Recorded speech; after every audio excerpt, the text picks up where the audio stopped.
Hello, everyone, and welcome to the Duck Show podcast. It's Nazari here, and today I'm with another guest of myself. So it's Ethan. Hello, Ethan. Hello, how are you? I'm doing great. How are you? Yeah, life is going well. I'm going from college to here to there, and I'm just enjoying as much as I can. And happy to be here. Yeah, cool. And I guess it will be interesting for our listeners just to understand how do we know each other, because can you remind me, where do you live? I live in Ramsgate, England. It is a small little town, like miles away from London. That's where everyone knows England for London. And we're about 2-3 hours away, and we're by the sea. It's a very, very, very happy, loud town, but I'm a happy, loud person, so it has its moments. Interesting, because I've never been to England. So and you will. Yeah, you will. I will show you around. Don't worry. I'm sure I will. So the interesting story, our story of meeting to how did we meet each other? What was the purpose? Was it something special? Was it something unusual for you? Well, the way we met each other is amazing because it shows how miraculous and random life can be. Because we both met by happenstance. If I hadn't been doing something at a certain time, then yeah. So to set it up, my teacher, my amazing teacher, who will probably be watching this in the future, so I will show her this, but she helped us arrange a trip for Belgium for the Belgian Peace Games.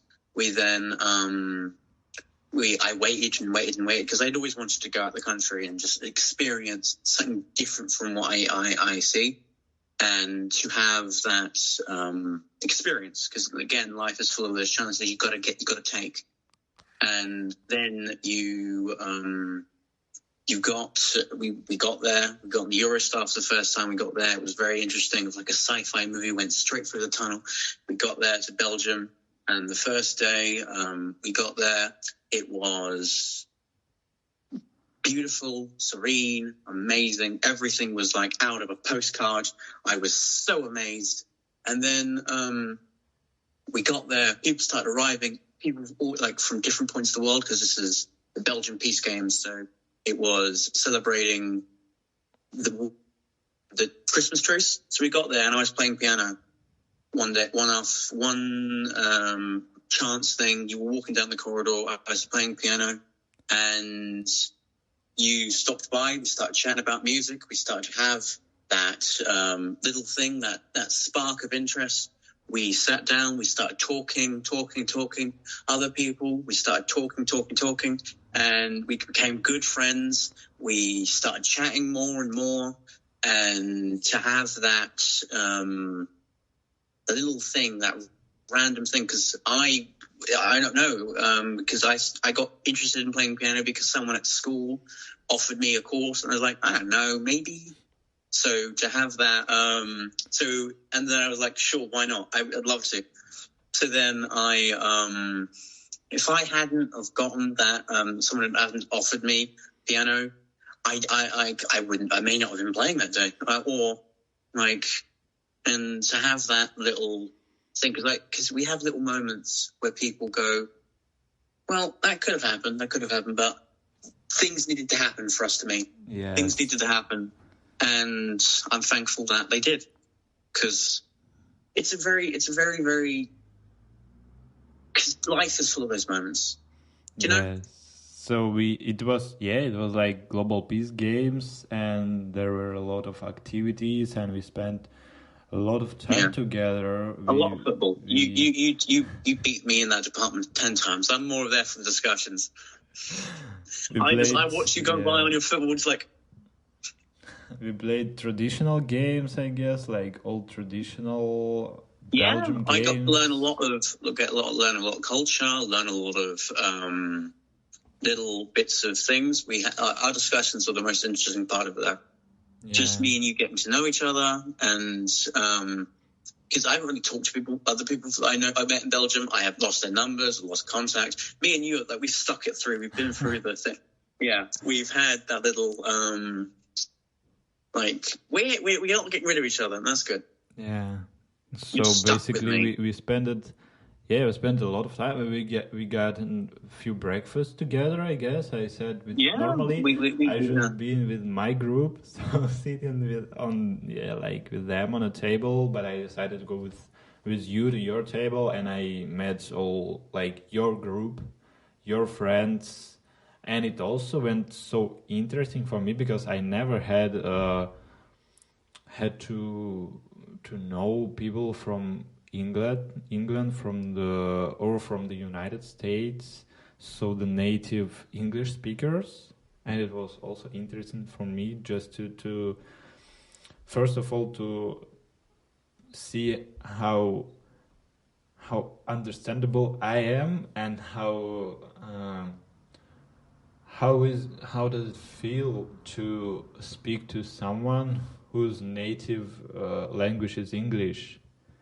Because the whole group of people that I talked to in English in the previous time, they all have learned English as their second, third language, but I've never talked to someone with my English to the native speaker. So basically, it also was like the trial for me to see.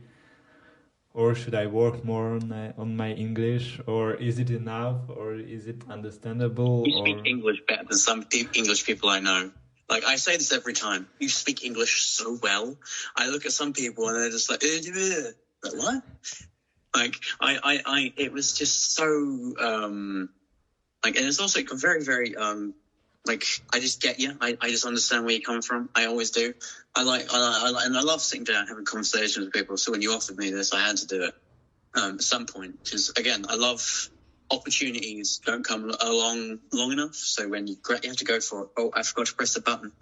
For those who don't know, I have a timer right here. I was telling me that I have to talk in this certain amount of time because I will talk for ages, days. And it's for that reason that it's just you can't miss up something like this. It's just it's not for fame. It's not for that. It's just to say I've done it. Just to say I have experienced it because I've never done something like that before. I've never done anything, and so when I die, I say I've done this, I've done this, I've done this, I've done this, and this, and there's nothing that stops me, and then I can just yeah, I did that. Yeah. So we also, and me personally, I said it. If I'm in a trouble or in interesting situation, or if I'm getting the opportunity to do something, I always say yeah. So there will be a story to tell to my kids. So I tell like this, so I will have another story to tell my kids or to tell my grandkids. Yeah, so that's always interesting, and people shouldn't be scared to try something new. It doesn't mean that they have to rap something to change the whole life, but if they get an opportunity to try something new, if they have an idea, if they have like the possibility to do something, and surely if it wouldn't cost them anything, I don't understand people who are not getting that chance, who are not going there and saying like, oh yeah, that's cool, I will try it, I will do it, it's so fun, it's so interesting. So yeah, that's what happened with me when I got almost the same opportunity as you got. The invitation for that Belgian Peace Games, I got it from one of my.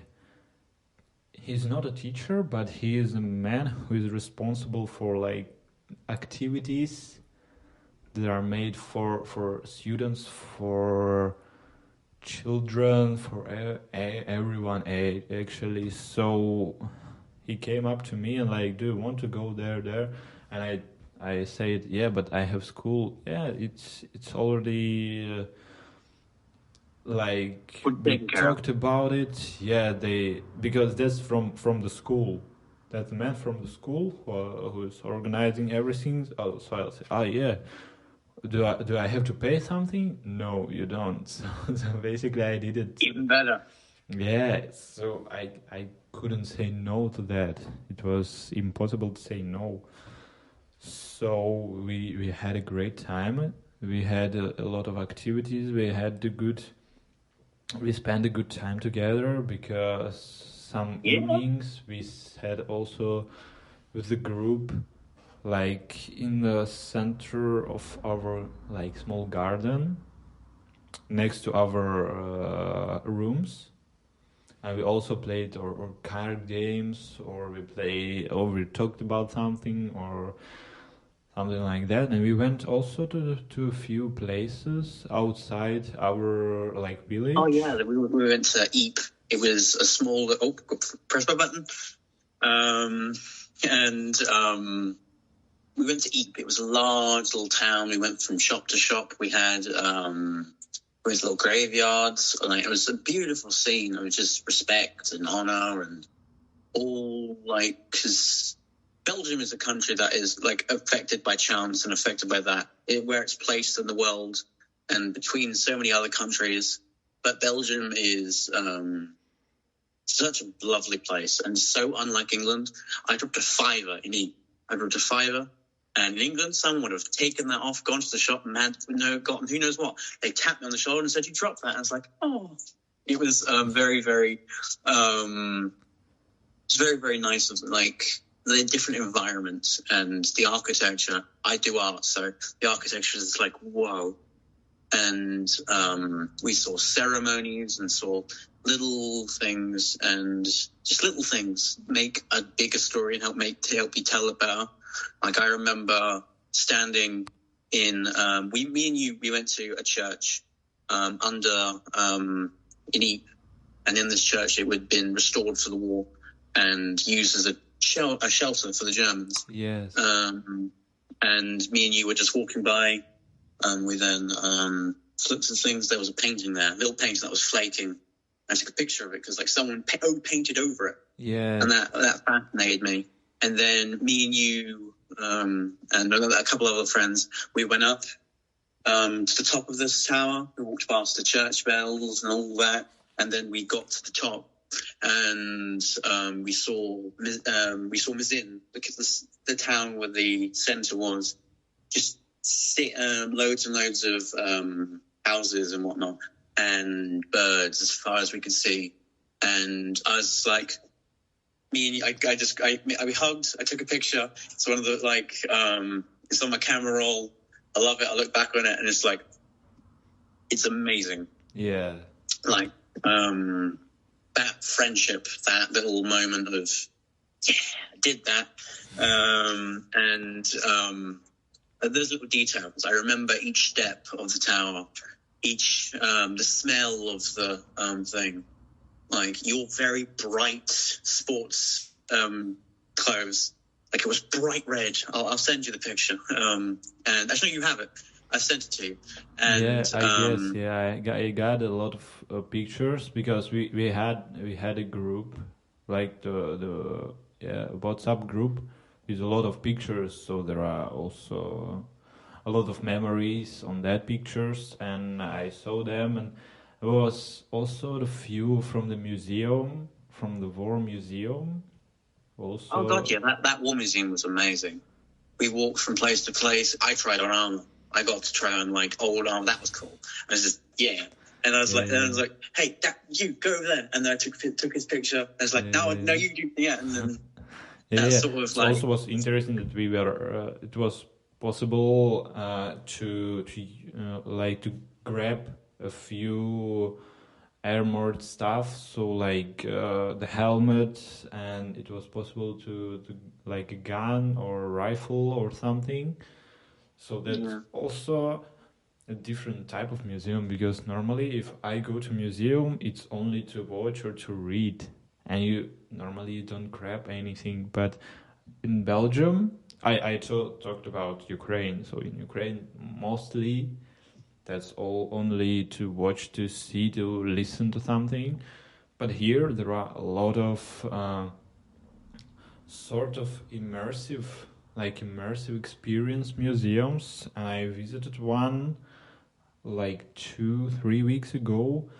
Also, you're sitting in a big room, and there are like not a painting, but the changing pictures on all the walls and on the ground. An interactive experience. Yeah, like yeah. I've always wanted to do one of those. So that's There's none in Ramsgate. I have to go to London for that. And there is one more in Brussels. I guess it's about like called Modern Museum, something like that. So it's more about people, about body, but also about new technologies, about strength, about your physical conditions, and also technologies like the holograms, there were a lot of things. So the animals too, I guess, dinosaurs. So it's more like the whole evolution museum. So from the dinosaurs until now, and a bit about future or something. So it also was so interesting. And yeah, I visited a lot of museum surely. It's good to do that. It's good to have that little thing of going to inspect culture, to listen to music, to read a book, to again, every opportunity has a million other opportunities within it. And like, it's a natural impulse to wait sometimes. No, it's a natural impulse to want to do something, to want to push yourself, but it's a choice to wait sometimes. You choose to wait and let these opportunities pass you by, or you don't know about them. So sometimes you've got to push yourself. It's resilience. It is absolute resilience to get yourself to do it and get stories. And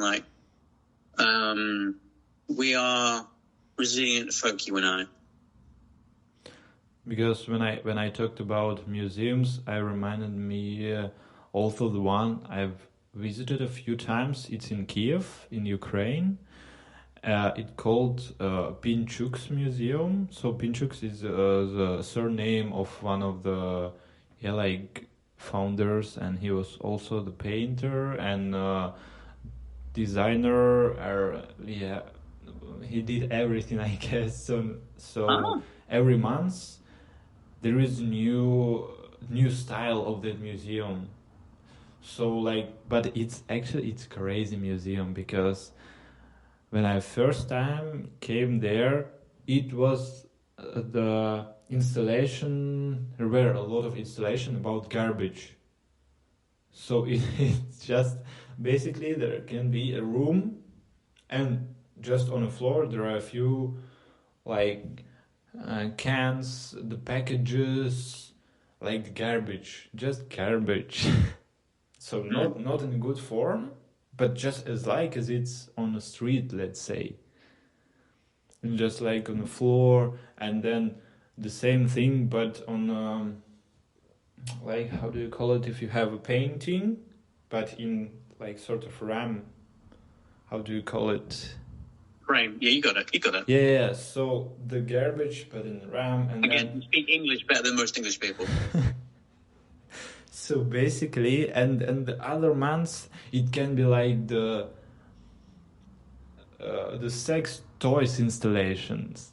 So you get like that rubber lady, or how do you call it, like that lady from the rubber from we have many names. England has thousands of names for those. So basically that's the point. And then she sits on a chair and playing piano, for example, and then handcuffs with that purple stuff on it, and made the flower from it. So you know, it's like it's so crazy, but it's so interesting. Yeah. There is no Like that no guy limits. that guy must have had a very boring afternoon. It's like, I wanted to do that. And again, he's that guy who's got stories to tell now. It's just like I made a museum where rubber lady, piano, handcuffs. Yeah, What's like next? that. And yeah, there are more things that I don't want here to talk about. You don't want to But say you that's get the okay. concept. You get the Yeah. concept of that, and it changes every month, and it's not the simple boring museum. So that's mostly that's the work from the coming designers. So it's not only from him. So they're coming. So there are a few floors, and every floor has like its own style, but the team, Blef. Now I speak Dutch. Stays the same. So if it's garbage, so on the first floor, for example, it's painting. The second floor, it's more sculpture. The third floor, it's like I don't know the installation, or it's what moves. It's what yeah, like has a different form, or it's more like on the whole room, or it's more in the ramp, or it's more like on a ceiling. I don't know. So the thing is, it's so interesting to go there. The second, it's free for everyone. Good. And the third, there is no age limits. So you can be 12, you can be 80, you can go there. There is no Let's limit. have some weird conversations afterwards. What's that by the piano? Nothing. Move along.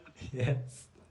But yeah, maybe the 12 years old child wouldn't understand that, but it will be still interesting for him to see how they use the things that are normally not for museum, and that's the point. No, yeah. So that's the things that are not the type of like type of that's not aesthetic. There are not beautiful, but you just get the concept. When you get the concept, you will see all those installations in other way, in the right way that the creator and the artist wanted to show you. And that's what I actually liked in that museum. And it's really interesting, and it's always, it has always a lot of visitors because it's I wish free. we had museums like that. We don't get museums like that. We have the Turner Center.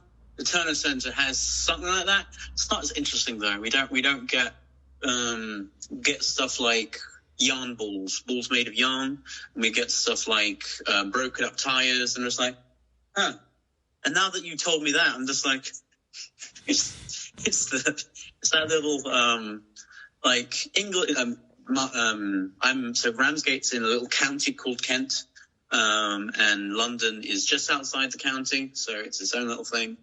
So in Kent is a huge art community. Everyone there loves art. Everyone else, and we talk around and we go around. So everyone gets to use the Turner Center, and the Turner Center's has art from an old artist called William Turner.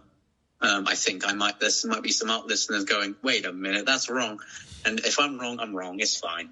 But William Turner, that's what I'm calling him. He did loads of arts based on dots. And when I was younger, there was an art competition. I got my art in there, and it was art. I always had to do his art, but it was dots. So it's just like, I like drawing detail and whatnot. So it's like, So, yeah, and to have that, and like, I prefer like art museums like that are different and try and make you think. These ones are kind of like, we need to show off this art now and get it out. It's not showing the art, it's just giving the art. Yeah. So yeah, because it's like, did you hear the news about that banana with a tape the banana? Oh God, that was interesting. how much was it? Was it 20 millions or was it less? I think it was more than that. Like, it's More? ridiculous. I think. Just recently, I don't know. recently they bought it. Someone bought it, and just ate the banana. That was one of the last news, but it was like a week ago. So yeah, and I was like, oh my goodness, and it's so simple, but everyone sees like different thing, different style, and they get different thought about it. Basically, that's the same for everyone, but they see it in different ways. Yeah. But actually, that's just a taped banana on the wall. Yeah. Yeah. And like me, I'd spent hours drawing and whatnot, and I look at that, it's just like...